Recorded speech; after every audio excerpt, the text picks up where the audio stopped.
जय Shri Radha Krishna. Welcome back to my channel Mohan Radhe 11।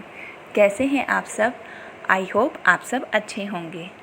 आज मैं आपको इस वीडियो में सुनाने जा रही हूँ कृष्ण कन्हैया लाल की एक बहुत ही सुंदर लीला जो उन्होंने अपने भक्तों के साथ की और हम सबको राधा नाम की महिमा बताई। तो आइए शुरू करते हैं। शुरू करने से पहले एक जयकारा। बोली श्री वृंदावन बांके बिहारी लाल की जय। कृष्ण कन्हैया लाल की जय। बरसाना वाली राधा रानी की जय। सच्ची राधा रानी हमारी करुणामयी सरकार हैं। जो भी कोई उनका आश्रय लेता है जीवन के उसके दुख दर्द सारे दूर हो जाते हैं। अच्छा, एक और बात बताऊं आपको, हम ही नहीं हमारे श्री कृष्ण भी दीवाने हैं राधा रानी जी के। हमारे कान्हा समय समय पर लीला कर अपने भक्तों को राधा नाम की महिमा बताते रहते हैं। तो आज मैं आपको बहुत ही प्यारी लीला सुनाने जा रही हूँ। वृंदावन की सीमा के पार एक संत रहते थे। उनका नाम था लक्ष्मीकांत जी। वो राधा कृष्ण के अनन्य भक्त थे। एकांत में रहकर वे राधा कृष्ण नाम जाप करते थे। 3-4 दिन में एक बार गांव में भिक्षा मांगने के लिए जाते थे और भिक्षा में जो भी मिल जाता उसे सबसे पहले राधा कृष्ण को भोग लगाते और फिर स्वयं बिना किसी शिकायत के कि भाई मुझे ये मिला है, ऐसा कुछ भी शिकायत ना करके बहुत ही प्रेम से उस भोग को पाते। लक्ष्मीकांत जी ज़्यादातर अपनी कुटिया में ही बैठे रहते और बैठे बैठे राधा कृष्ण नाम का जाप करते या फिर श्रीमद् भागवत महापुराण का पाठ करते। वे बहुत ही निष्ठावान थे। वे कब कहाँ से वृंदावन में आकर बसे किसी को कुछ भी नहीं पता था। उनके आसपास के लोग बाबा का सीधा स्वभाव जानकर उन्हें कुछ न कुछ सामान देते रहते थे। अच्छा, बाबा का श्रीमद् भागवत महापुराण में बड़ी निष्ठा थी। उनका रोज का एक नियम था कि वो रोज अध्याय का एक पाठ करते और श्री राधा रानी जी को वह पाठ समर्पित कर देते। ऐसा करते करते बाबा को 55 वर्ष बीत गए। छोटी बात नहीं है, 55 वर्ष बहुत लंबा टाइम होता है। एक दिन भी ऐसा नहीं जाता कि उन्होंने राधा रानी को भागवत का अध्याय न सुनाया हो। देखिए, 55 वर्ष में बहुत सारी कंडीशंस हो जाती है, बीमार भी हो जाते हैं, आना जाना, आंधी तूफान बारिश, बट बाबा को ये चीज़ें अफेक्ट ही नहीं करी। ऐसा कोई दिन ही नहीं हुआ कि बाबा ने राधा रानी को अध्याय ना सुनाया हो। बहुत बड़ी बात है। एक दिन बाबा के साथ एक लीला घटी। क्या हुआ देखिए, सुनते हैं। एक दिन जब बाबा पाठ करने बैठे उन्हें अक्षर धुंधले से दिखाई देने लग गए। ऐसा पहले भी हुआ था क्योंकि उम्र हो रही थी। उनको चश्मे में भी थोड़ा क्लियर नहीं दिखता था, पर उस दिन क्या हुआ, धुंधले दिखते दिखते दिखना ही बंद हो गया।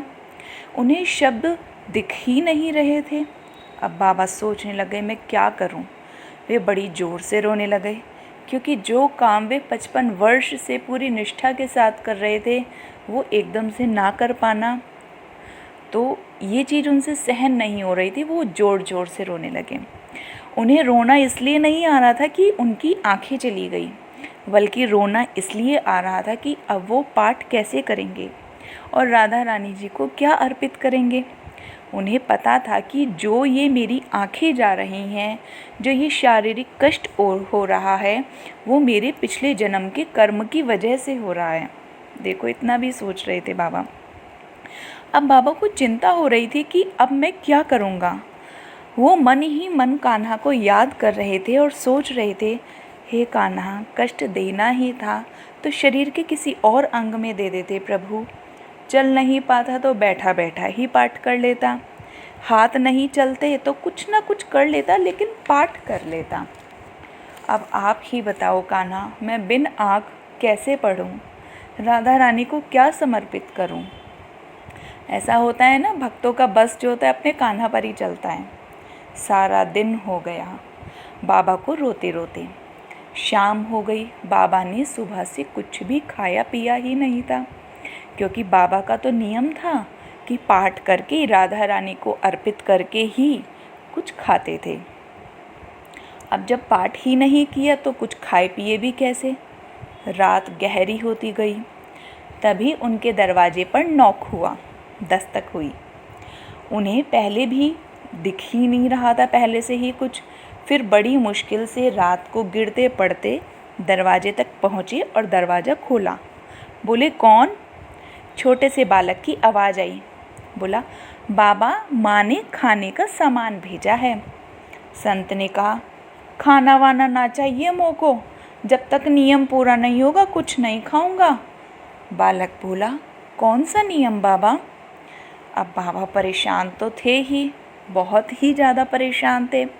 वहीं उस बालक के आगे सुबक सुबक कर रोने लगे।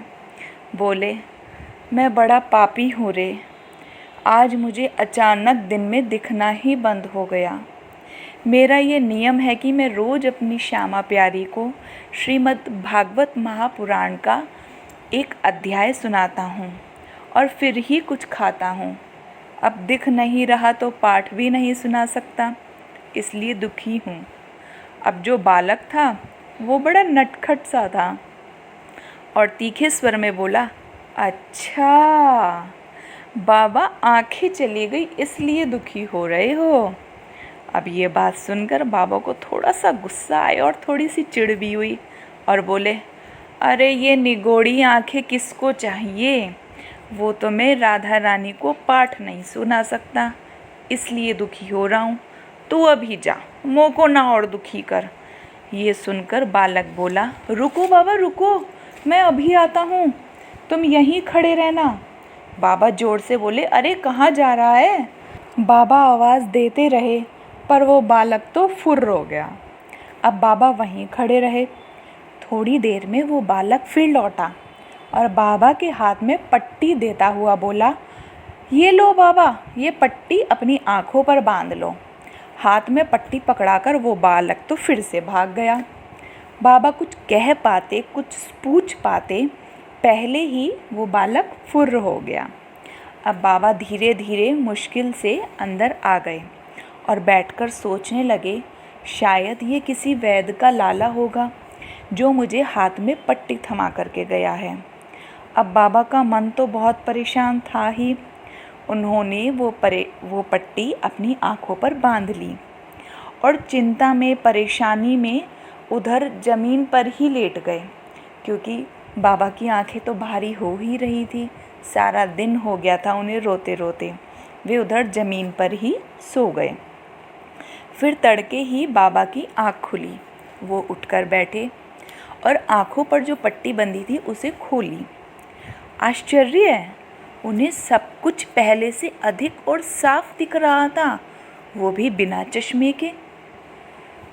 मतलब बहुत ही आश्चर्य की बात है, एक पट्टी बांधने के बाद उन्हें सब कुछ साफ साफ दिखने लगा। सोचने लगे, अरे ये कैसा चमत्कार! भाई वो बालक कौन था?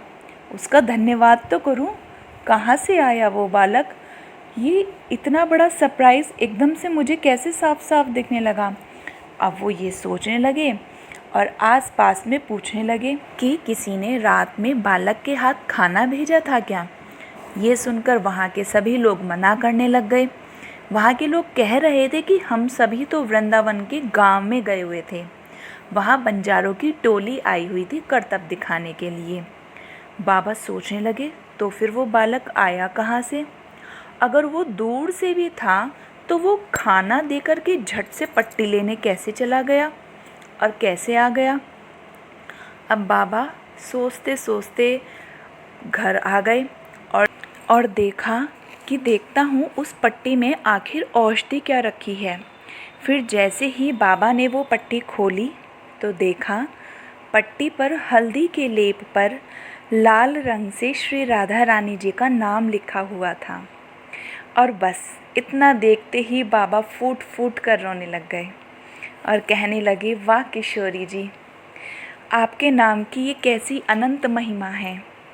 अब ये बताओ, आपने मुझ पर जो ये दया करी है, ये कृपा करी है, ये आपका प्रेम है या खुद आपको भी श्री भागवत महापुराण के अध्याय सुनने में आनंद आता है। बताओ तो ज़रा। अब बाबा बहुत ही खुश, और हो भी क्यों ना, इतनी बड़ी कृपा जो हुई है हमारे युगल सरकार की, उनका विश्वास जीता है, उनकी निष्ठा जीती है। अब बाबा जैसी उनकी रोज़ की नित्य क्रिया थी, वैसा करके बाबा फिर से श्रीमद्भागवत कथा के अध्याय को सुनाने के लिए बैठे। आज बाबा की आवाज़ में अलग ही खनक थी, और हो भी क्यों ना, हमारे कृष्ण कन्हैया लाल ने, हमारी श्यामा प्यारी ने बाबा पर इतनी कृपा जो करी है। अच्छा, एक बात बताओ, किस किस का मन कहता है कि वो रात को जो वो बालक था वो हमारे श्री कृष्ण ही थे? मुझे कमेंट करके जल्दी बताइएगा। मेरा मन तो कहता है 100% हमारे श्री कृष्णा ही थे।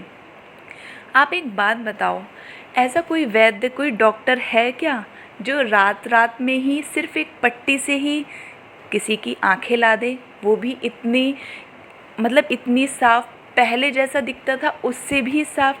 वो तो सिर्फ हमारी युगल सरकार ही है। तो आपको अगर इस वीडियो ने दिल को छुआ हो, आपकी अगर आंखें नम हुई हो, तो मुझे कमेंट करके ज़रूर बताइएगा। इस वीडियो को ज़्यादा से ज़्यादा लाइक कीजिएगा, शेयर कीजिएगा, और चैनल पे नए हो तो सब्सक्राइब कीजिएगा। Thanks for watching. Hare Krishna, Radhe Radhe.